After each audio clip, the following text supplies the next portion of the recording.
ಅದೇ ನೋಡ್ರಿ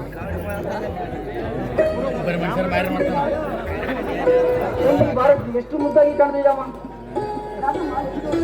ತಂಗಿ ಭಾರತ್ ಯಾಕಮ್ಮ ಇಲ್ಲಿಗೆ ಹೋಗಿದೆ?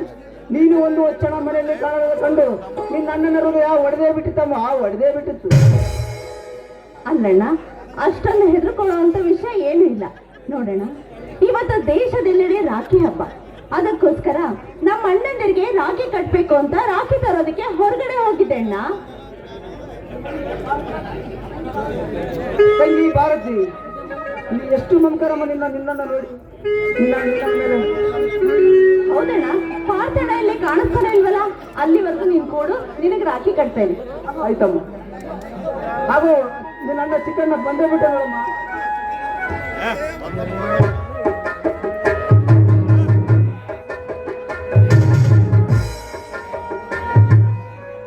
ಅಣ್ಣ, ಈಗ ಬಂದ್ಯಾ? ಬಾ, ಇಬ್ರಿಗೂ ರಾಖಿ ಕಟ್ತೀನಿ. ಇವತ್ತು ರಕ್ಷಾ ಬಂಧನ ಇದೆ. ಹಾ, ಹೀಗೆ ಹೊರಗಡೆ ಹೋಗಿದ್ದೆ ಅಮ್ಮ, ಬರುವುದು ಸ್ವಲ್ಪ ಲೇಟ್ ಆಯಿತು. ಹಾ, ಕಟ್ಟು ತಾಯಿ.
ತಂಗಿ ಭಾರತಿ, ಆ ನನ್ನ ದೇವರಲ್ಲಿ ನನ್ನ ತಂಗಿಯ ಬಾಳ ಸಂಗಾತಿಯಾಗಿ ಒಳ್ಳೆಯ ವರ ಸಿಗಲಿ ಎಂದು ಆ ನನ್ನ ತಂದೆ ಶ್ರೀ ಮಾರುತಿ ಅನುಗ್ರಹಿಸಿದ್ದೇ ನಿಜವಾದರೆ ಅಗ್ನಿಕುಂಡಲದಲ್ಲಿ ಕಾಲಡಿಗೆ ಮಾಡುವುದಾಗಿ ಕೋರಿಕೆ ಕಣಮ್ಮ ಆ ನನ್ನಪ್ಪ ಶ್ರೀ ಮೈವಿಶ್ವಾನಿಯಲ್ಲಿ.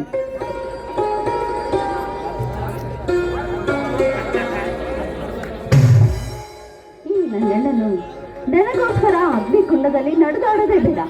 ನೋಡೋಣ, ನೀನು ಪ್ರೀತಿ ಒಂದು ಕೊಟ್ರೆ ಸಾಕು. ನೀನು ಪ್ರೀತಿಗಿಂತ ಮಿಗಿಲಾದದ್ದು ಬೇರೆ ಏನಿದೆಯಲ್ಲ. ತಂಗಿ ಭಾರತಿ, ನಿನ್ನಂತ ಮುದ್ದಾದ ತಂಗಿಯನ್ನು ನಾನು ನಿನ್ನ ಪುಣ್ಯ ಮಾಡಬೇಕಾದ್ರೆ ಆ ದೇವರ ಪುಣ್ಯ. ತಂಗಿ ಭಾರತಿ, ನಿನ್ನ ನಿನ್ನಂತ ಮುಗ್ಧ ತಂಗಿಯನ್ನು ಪಡೆಯಲು ನಾವು ಪುಣ್ಯ ಮಾಡಿದ್ದೇವೆ ತಾಯಿ, ನಾವು ಪುಣ್ಯ ಮಾಡಿದ್ದೇವೆ. ಈ ನನ್ನ ತಂಗಿಯ ಮಾತು ಕೇಳಿ ಕಷ್ಟದಲ್ಲಿರುವ ವ್ಯಕ್ತಿಯ ಮನಸ್ಸು ಹಗುರವಾಯಿತಮ್ಮ, ಹಗುರವಾಯಿತು. ನಮ್ಮಲ್ಲಿ ಎಲ್ಲ ಸಂತೋಷ ಸದಾಕಾಲ ಹೀಗೆ ಇರಲಿ ಎಂದು ಆ ದೇವರಲ್ಲಿ ಪ್ರಾರ್ಥಿಸೋಣ.